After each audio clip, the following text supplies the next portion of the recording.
How's it going, everyone? College Lefty, and in this video I'm going to be playing some MLB The Show 17 ranked seasons. And the only new addition to this lineup is Miguel Cabrera at third base for David Wright and George Springer in right field. I did move my created player from center field to second base, and if you guys don't know what I'm talking about, I did upload a MLB The Show 17 throwback video last weekend, so I figured I might as well do that again this weekend. I'm going to try to get as many gameplays, as many highlights as I can. I did have some network connection issues because I am moving. I also got some new additions to the videos and the quality of the content, if you notice the lighting.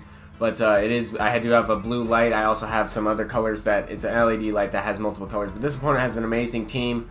I have Vita Blue on the mound. We both have Vita Blue on the mound. This is one of my favorite pitchers. He is my number 2 guy, and I really enjoyed using his curveball there. That's what I threw there. Got Jose Reyes to ground out to Jimmy Rollins, playing shortstop. Now I'm going with the changeup to Jimmy Rollins, low and away. I got blinking good feedback on it, and it's 82 miles an hour. That Vita Blue throws 97 and then 82 with the changeup.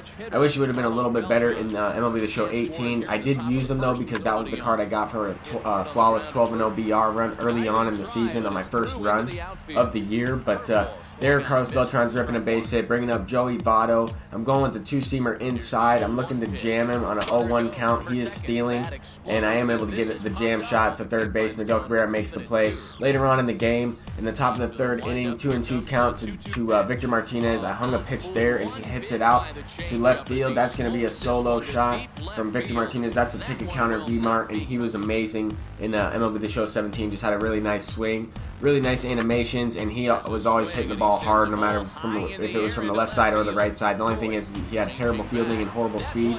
But there I got a just late homer from Joey Votto, tying up the game in the bottom of the 5th inning, bringing up Mike Trout, and that's going to be a first pitch swinging at a fastball up and inside. Mike Trout has those quirks in this one. You can tell by the PCI, and you can also tell that this gameplays are on different levels, different difficulties, facing different pitchers. I mean, some of these players aren't in the CS or the World Series like I was in this in MLB The Show 17. That's where I'm currently rated, was like 900 something, 920, just because it's ranked seasons forever, and it's tough to find a game in this. It took me a little bit to do some matchmaking and find a game. I had my search bar all the way down, like I was playing a Battle Royale game from like 0 to 2,500. It was pretty crazy. But there, Miguel Cabrera was hitting a solo shot, or a 2-run shot, my mistake.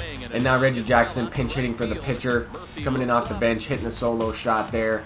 Pinch hit homer. That Reggie Jackson was amazing. The postseason 99 overall Reggie Jackson was indeed a program card from last year's game. I'm really hoping they I'm wondering how they bring him back in MLB The Show 19, because he was an equipment card in MLB The Show 18. You don't really see too many people with that postseason Reggie.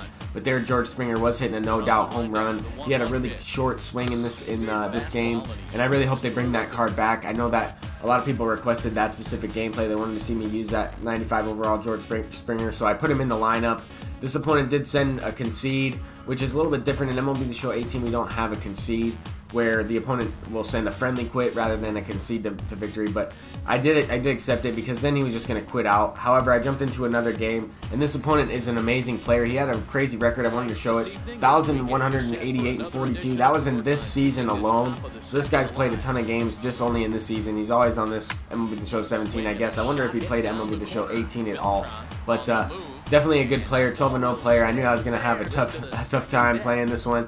And this opponent had Bob Feller on the mound. I was expecting a lower scoring game. I do have the 92 overall ticket counter Chris Archer as well, and I just wanted to mix it up as much as I could. I had the 92 overall R.A. Dickey, and I didn't really want to use him in the lineup, and that's who would have probably been selected if I did have him in there. But I'd only have a few pitchers. I have the Luis Castillo, I had the Noah Syndergaard. But I made a couple of different changes because I only have a few guys that I can use, because I sold everybody else. That was the only way I was able to build up this team in a short amount of time before MLB The Show 18 came out. And then I did it so I could go back and play a game every now and then. I figured I'd do like a throwback series like I have been. Go back once a week and play some of this game if I do have the time.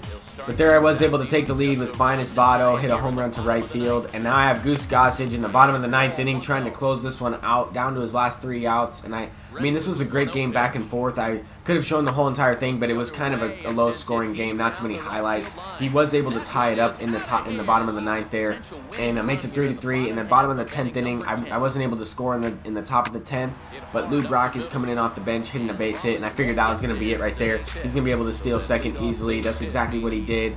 he has Miguel Cabrera up at the plate, 99 overall, and he's going to be able to hit a base hit. That's going to be the game-winning run. So I did lose one game or so, but definitely had some fun playing this one and had a lot of good highlights that I'm also going to include. So I'm going to hop into another game here. We have 99 Orel Hershiser, who was indeed my ace. He's my favorite pitcher to use in MLB The Show 17. And we're facing 98 overall Gaylord Perry. So definitely got a little bit of a variety of players that I went against, and just teams that I went up against, and pitchers that I did face. So some gold, some silver, some diamonds, and some like crazy, 99 overall from the program, and some guy that was played 1,000 games in this ranked season. So got a little bit of a variety here in this highlight video, which is nice. So to start this one off, I had a solo shot there with Pablo Sanchez, and then Carlos Beltran's hitting a no-doubter. That's going to be another solo shot going up 2-0 there, bringing up the finest version of Joey Votto. Here still in the top of the first inning with one down, and that's going to be a double into the gap there over his head. I figured that was going to get down. I didn't think I was going to get to 3 because in MLB The Show 17 we see that the ball doesn't bounce off the wall like a trampoline. It doesn't have that tennis ball effect. But here, I did want to include some clips with Orel Hershiser because he is my favorite pitcher to use. I wanted to show you guys a little bit different, the difference between his stuff in this year's game in MLB The Show 18 and MLB The Show 17, if that makes sense. I do have him in 17 or in both years' games, and I did use them. I will be using the Orel Hershiser, the 92 overall version in MLB The Show 18. I'll be using him in the tournament. I figured I would go back and play with some of these guys. I really enjoy a lot of these cards. I like using some of them. Here we got the Joe Mauer up at the plate, the hardware Joe Mauer, and he's ripping one down the line for a double. And I would have probably been thrown out if that throws online, but it was a little bit offline. I was able to get in there, and that's going to be big because it brings up Jimmy Rollins, and that's going to be sent out into the outfield. That's going to be deep enough to score the run, but Charlie Blackmon isn't able to make the play there. I don't know what happened. He misplayed it. The guy kind of turned around in the wrong direction, and that's going to be a triple.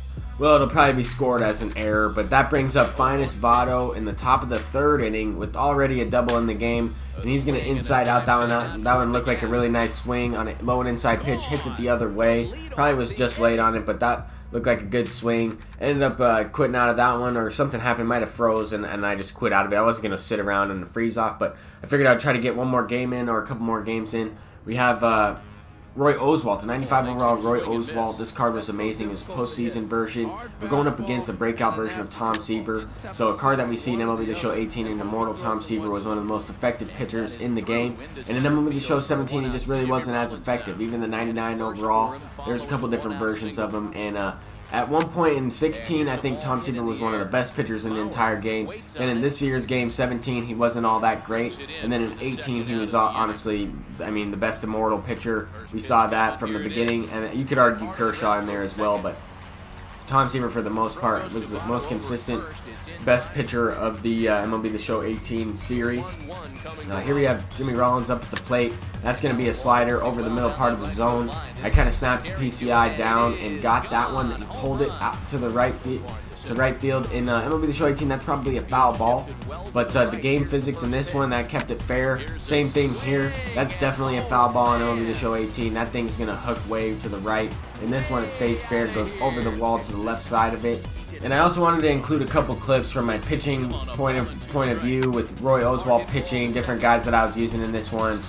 The Vita Blue, the Orel Hershiser, and then I did use Syndergaard in the last video. So I want to use a variety of different pitchers, more than just one guy, and try to include as many gameplays as I could, or as many different clips as I could. But here, Pablo Sanchez ripping one into the gap. 97 speed is going to get to second base there, bringing up Votto once again. And I have Carlos Beltran on first in this situation, and he's going to hit one out. That's going to be to the wall. I thought that was going to be the fly out to the warning track because I was definitely under it. I definitely missed a spot there, but you guys can see it happens in every game. Sometimes you're not quite on it with the PCI, and the ball just gets sent out. It has something to do with the feedback of the pitcher as well. There is a hanging curveball to George Springer from Tom Seaver, and that's going to also be sent out, so I'm able to go up 7-0 in this one. The opponent, I think we ended up freezing in that one, and I think I quit out of it.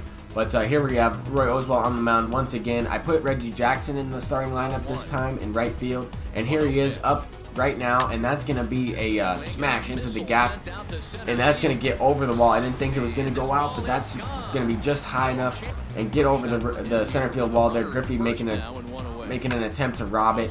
Here's another one with Joe Mauer into the gap, just barely over his head. I thought that one was going to be caught, but it does get down.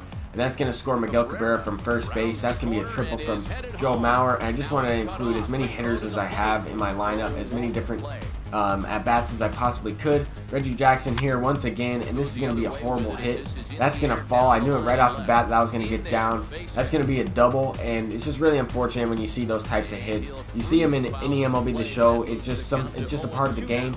You hate to see that kind of stuff happen in a very crucial, I guess, situation of the game, or in a big tournament for money or something like that. You would hate to see something like that to happen and cause a game-changing feature in the game. But anyway, it's 5-0 here. I kind of broke the game open a little bit. We have Joe Mauer up once again. He's going to hit another one into the gap. That's going to be extra bases. So I wasn't able to hit any home runs with Joe Mauer, but he definitely had some doubles power.